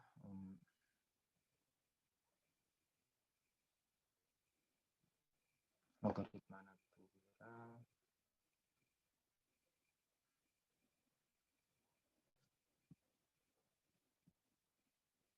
Di sini. Oh, kok. Nah, memperoleh. Udah. Mungkin bisa disederhanakan ya. Ini mungkin bisa disederhanakan. Eksponensial bisa disederhanakan jadi maka PI sama dengan jadi ini koreksi ya kalau saya salah ya, koreksi kalau saya salah. Kemungkinan kita bisa ubah jadi eksponensial minus 2,77 ya ditambah eksponensial dari ini bisa dipisahkan kalau ln eksponensial dari 0,347 ditambah eksponensial Misalnya ini bisa diubah dulu kan jadi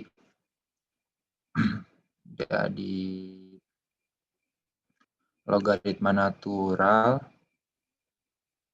dari pendidikan ditambah ln dari 0,347. Harusnya bisa ya. Kalau di logaritma kan log AB sama dengan log A. Oh, nggak bisa dihapus ya. Hapus dulu.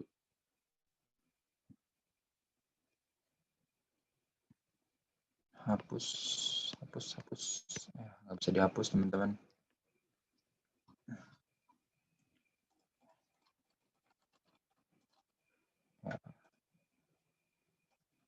Bentar ya, agak nge-lag.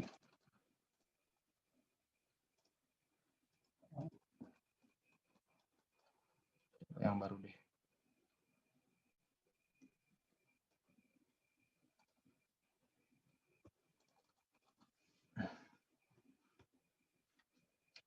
Coba yang baru dulu.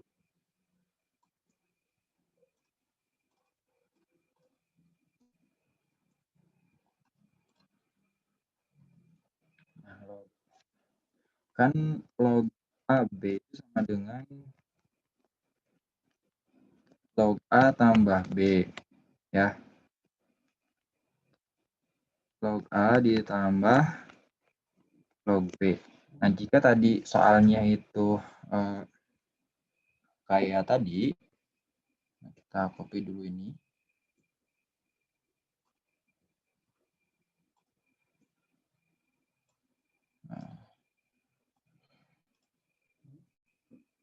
Nah, jikalau ini kayak tadi, maka kita bisa ubah jadi seperti ini. Log pendapatan ditambah log 0,347. Nah, misalnya kalau kita lakukan eksponensial di sini, jadi X min 0,277 ditambah eksponensial dari 0,477 ln 0,477, sorry. Ya, ini hapus dulu. Salah. PI sama dengan eksponensial dari minus 2,77 ditambah, ingat ya, E pangkat ln itu jadinya habis ya. Jadi di sini ditambah berarti 0,347 ditambah berarti di sini sisa pendapatan. Nah, sisa pendapatan. Gitu. Ini dibagi 1 ditambah pangkat minus 2,77 bisa dikebawahin eksponensial minus 2,77 ditambah 0,347 ditambah pendapatan. Nah, alhasil PI sama dengan, teman-teman bisa hitung ini semua. Ya.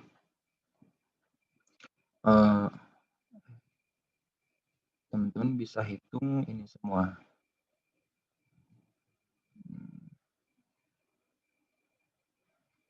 Sebenarnya di sini juga udah benar ya, maksudnya pendapatannya tinggal masukin ke sini nih.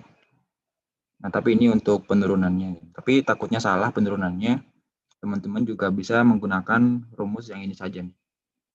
Nah, jadi tadi nilai pendapatannya bisa langsung masukkan ke sini. Kemudian dilakukan logaritma natural, kemudian dikalikan 3,4347. Tuh. Kita coba dulu yang ini. Berarti nilai dari ini ya, XP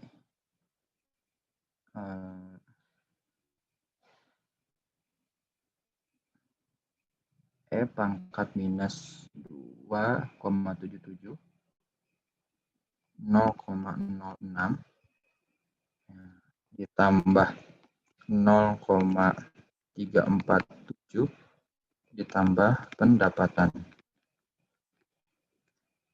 dibagi 1 ditambah 0,06 ditambah 0,347 ditambah pendapatan.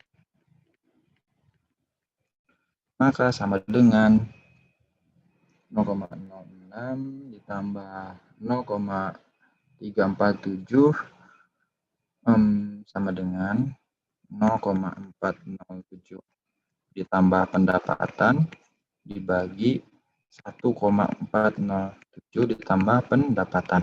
Ini udah ya. Untuk model untuk mencari PI-nya. Tapi sebenarnya dari sampai sini juga betul ya. Ini udah benar banget. Carian teman-teman mau coba yang mana terserah, yang lebih mudah aja ya. Yang ini aja nih. Kita lanjutkan ke jawaban soal berikutnya. Ya. Soal berikutnya. Nah, ini juga tinggal substitusi pendapatan ketika $20 juga tentang pendapatan ketika memiliki dia nilainya $25.000. Nah, nanti teman-teman hitung sendiri aja ya. Kita diskusi di grup karena waktunya mungkin takut tidak cukup. Ketika ini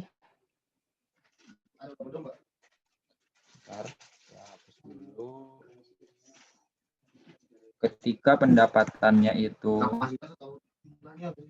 ketika pendapatannya itu 20.000, ketika pendapatannya berapa tadi? 25.000. Nah, ini lakukan substitusi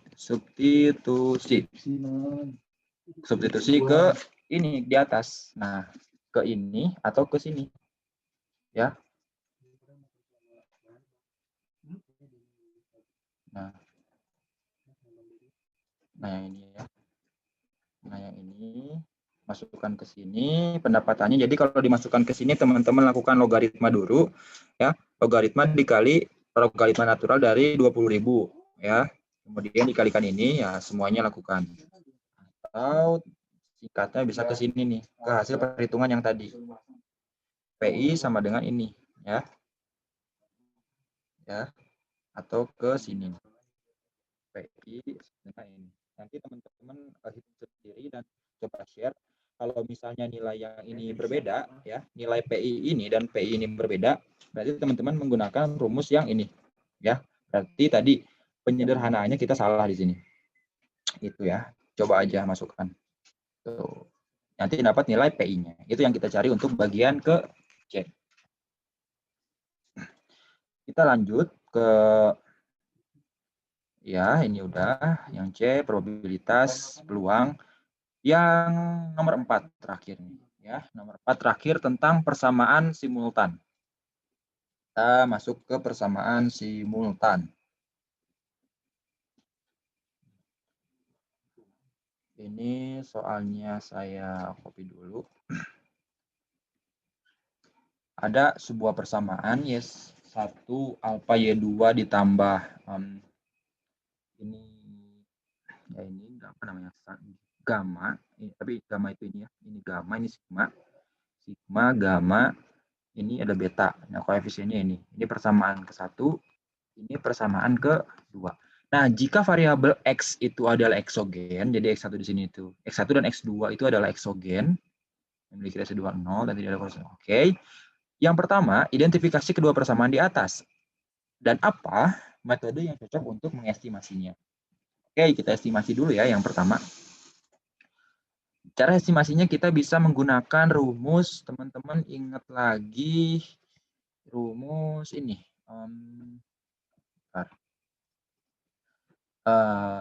K min M, G min 1 ya, itu ingat lagi. Coba ini ya.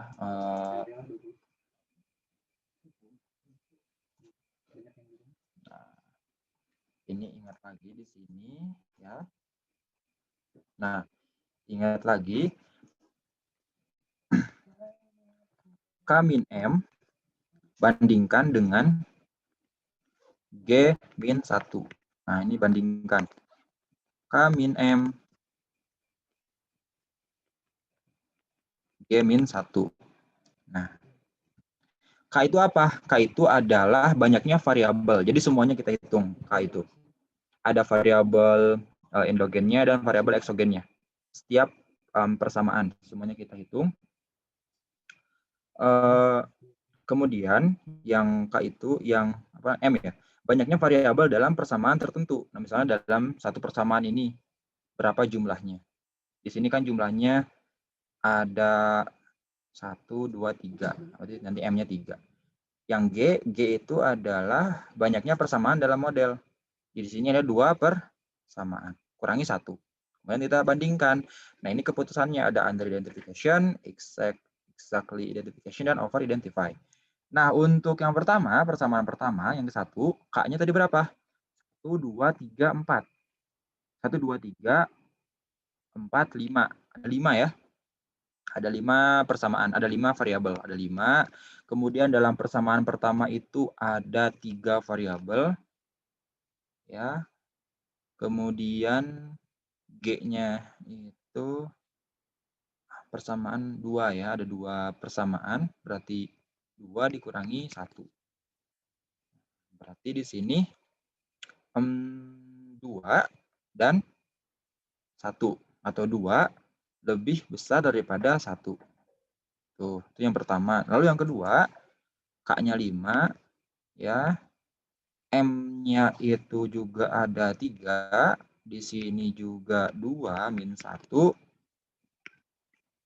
Alhasil sama ya, 2 lebih besar daripada 1. Nah, jika keadaan seperti ini, dua-duanya itu over identification. Identify. Tuh, over identify. Kalau over identify, metode apa yang cocok? Itu SLS. Selesai ya. Nomor A selesai. Sekarang ke bagian B. Bagian B, teman-teman disuruh membentuk reduce form-nya. Reduce form dari persamaan ini. Nah, caranya adalah teman-teman lakukan substitusi ya. Jadi reduce form itu fungsinya adalah untuk menghilangkan variabel endogen dalam persamaan. Gitu. Kita coba. Y1, kita masukkan Y1 ke Y2 dulu ya. Y2 sama dengan beta. Nah, kita masukkan alfa Y2 ditambah sigma X1 ditambah mu1. Nah, ditambah gamma X2 ditambah 2. Maka Y2 sama dengan alfa beta Y2 ditambah gamma beta X. X berapa ini? X1 ya. X1 ditambah beta mu I ditambah gamma X2 ditambah mu 3. Nah, ini reduce form yang pertama. Nah, berarti Y2 sama dengan alfa beta Y2 ditambah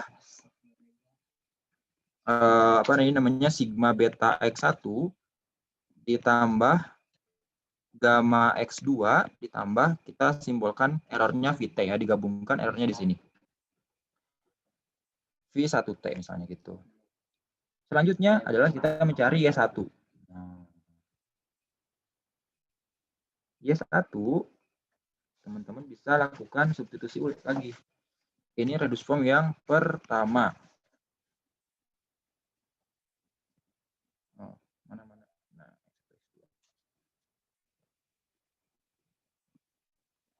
ini Y2-nya teman-teman bisa masukkan ke Y1 ya, simpel aja gitu.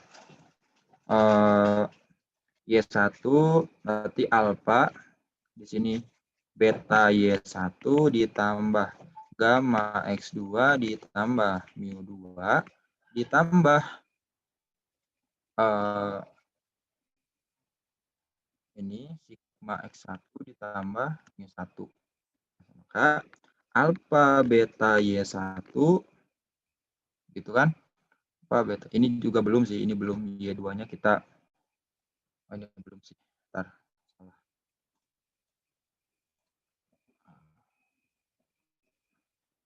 Ini belum ya teman-teman, belum selesai. Ini Y2-nya Y2 dikurangi alfa beta Y2. Panjang ini cara ngerjain.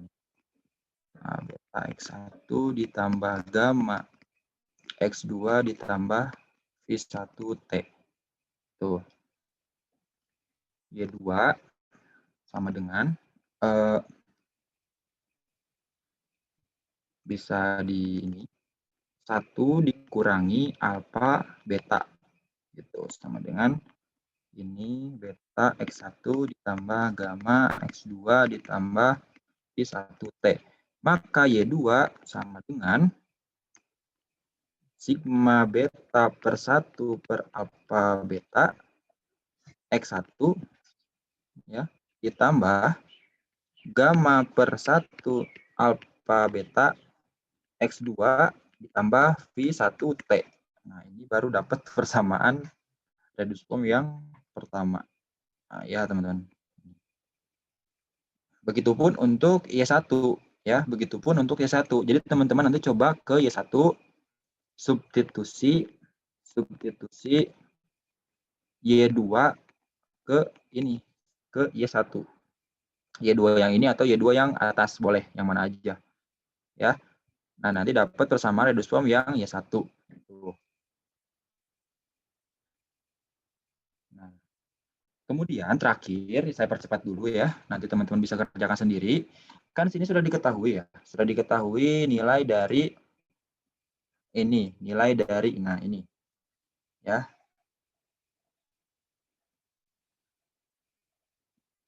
Nah, di sini Y2 kan X1-nya itu sigma beta per 1 min alfa beta. Di sini nilainya 2,2 sehingga 2,2 itu nilainya bisa kita katakan sama dengan sigma beta 1 min alfa beta. Nah, nanti begitupun ini 1,6 nilainya berarti sama dengan gamma 1 min alfa beta. Nah, dari sinilah baru teman-teman lakukan substitusi dan kali silang ya, nanti juga gabungkan dengan Y1 sehingga nanti pasti dapat nilai masing-masing dari alfa, beta, sigma dan gamma. Jadi ini cukup ke bawahnya itu adalah operasi matematika saja ya. Cari yang sama, substitusikan, lakukan kali silang dan sampai dapat hasilnya. Gitu aja sih untuk ke bawahnya. Tuh, mana bisa dicoret dan lain-lain. Ya, karena waktunya habis, mungkin cukup sampai situ aja. Tapi itu sudah merangkum semua pertanyaan dan bagaimana cara menjawabnya. Jadi sekarang boleh untuk sesi tanya jawab. Oke, makasih banget nih buat Kak Dery udah ngejelasin materinya. Gimana teman-teman, udah pada jelas atau gimana? Kalau misalnya ada pertanyaan, boleh nih raise hand ya. Terus teman-teman, jangan lupa ya buat isi presensinya ada di kolom chat ya.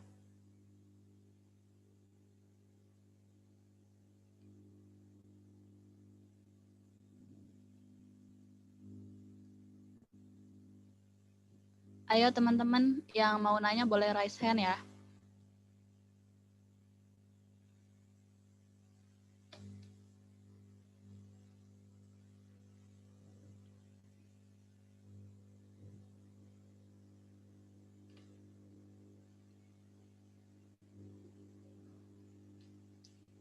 Boleh nih, ada yang mau nanya, Ana?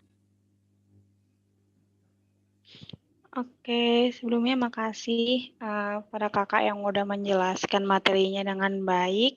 Aku mau nanya, jadi kan kalau misalnya hasil uji DW dari Stata itu kan gimana sih cara menyimpulkannya, ada autokorelasi atau enggaknya? Karena kalau di Stata outputnya kan berupa langsung hasil statistiknya ya. Jadi bagaimana cara menyimpulkan ada autokorelasi atau enggak? Terima kasih. Oke. Ya, pertanyaannya, jadi kita harus studi kasusnya berarti output di stata ya. Output di stata. Nah, di stata juga, biasanya kalau di stata, nilai dari Darwin-Watson-nya itu ada yang berbentuk p-value, yang ini udah yang ribet. Kita cek.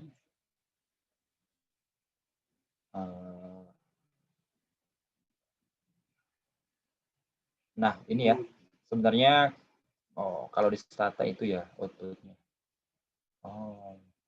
Ada juga kan misalnya di stata juga pakai statistik DW, kemudian nanti muncul nilainya itu ini ya, nilainya itu tapi lama nanti kalau saya simulasikan di stata lama, tapi sebenarnya di sini aja. Kalau dalam bentuk seperti ini, outputnya dalam stata, ya. Nah, teman-teman tinggal menggunakan yang Darwin-Watson original aja, 2,4. Ya, 2,4. Nilai 2,4 itu adalah nilai DW. Nah, nilai DW ini tadi masih kalian bandingkan atau kalian coba lihat di threshold atau di rank yang mana. Lebih besar dari DU DW, antara DU dan DW, dan lain-lain. Nah, itu baru kalian simpulkan. Jadi di stata itu inilah nilai dari DW-nya. Jadi tidak usah menghitung nilai DW kalau di stata. Itu satu. Kemudian yang kedua, tadi yang saya sebutkan, di stata itu untuk uji Darwin-Watson itu, nah misalnya seperti ini. Contoh misalnya ini Darwin-Watson ya, bukan Godfrey. Nah, bentuknya bisa seperti ini. Ya, ada nilai dari p-value-nya. Nah, kalau teman-teman tadi nilainya itu langsung p-value ya, uji autokorelasi p-value, teman-teman tinggal bandingkan dengan taraf nyata 5%. Gitu. Ingat kembali H0-nya apa, H1-nya apa. H0-nya itu tidak ada autokorelasi, H1-nya terdapat autokorelasi. Ini misalnya ini 0,01. Kesimpulannya tolak H0 atau terdapat masalah autokorelasi. Seperti itu.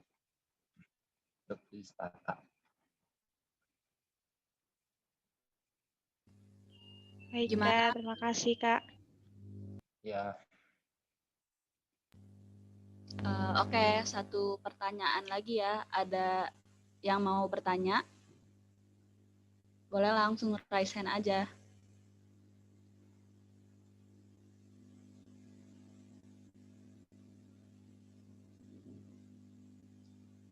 Ayo teman-teman, ada yang mau bertanya?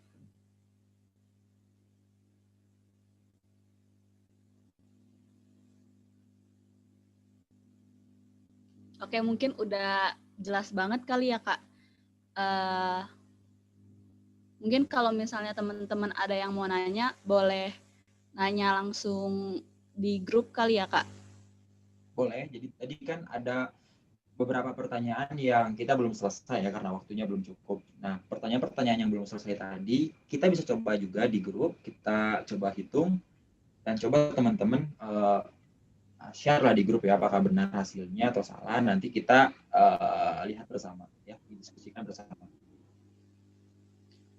Oke, karena waktunya juga udah mau habis, kita lanjut ke sesi foto aja kali ya. Boleh nih teman-teman yang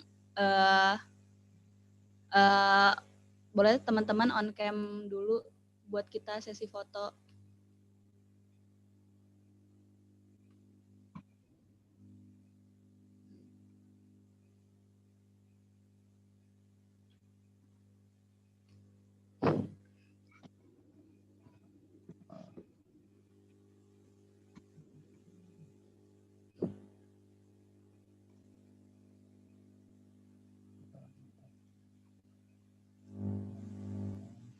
Oke, Kak Dery boleh minta. Sebentar ya, harus agak lama nyetingnya. Terima kasih, Kak. Ya, sorry bentar-bentar. Saya atur dulu. Tar.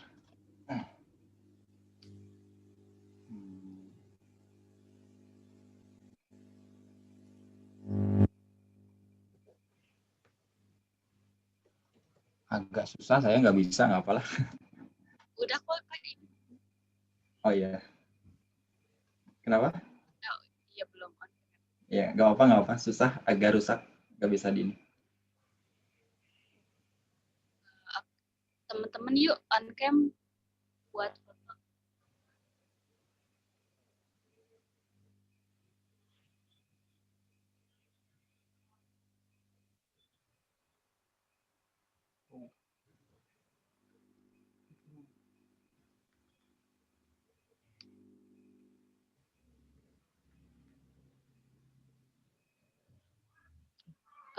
Kita langsung foto aja kali ya. Oke, 1, 2, 3.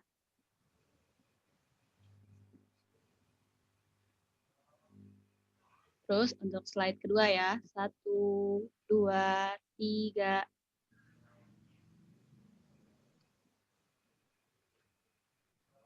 Oke, alhamdulillah 2 jam ini kita udah dapat banyak banget ilmu. Walaupun lumayan pusing juga ekomed gitu kan, tapi gak apa-apa, kita harus masih terus semangat. Masih ada waktu sampai ntar kita ujian. Untuk Kak Dery, makasih banget udah meluangkan waktunya di sini, walaupun di hari libur gitu, kita mau aja direpotin sama kita. Makasih Ya, banget. sama-sama. Ya. Ya. Makasih banget buat semua yang udah datang. Terus semoga usaha kita buat belajar kali ini bisa memberikan hasil yang baik gitu. Sekian dari kami. Mohon maaf bila banyak kekurangan. Semoga kita sehat selalu dan terus semangat. Kasih semuanya. Terima kasih semuanya. Assalamualaikum ya. Makasih Kak. Makasih, Kak. Jangan lupa ya Ya. diisi presensinya. Makasih, Kak.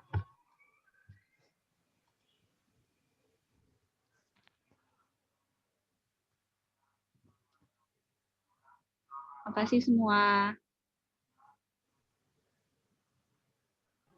Semangat terus ya.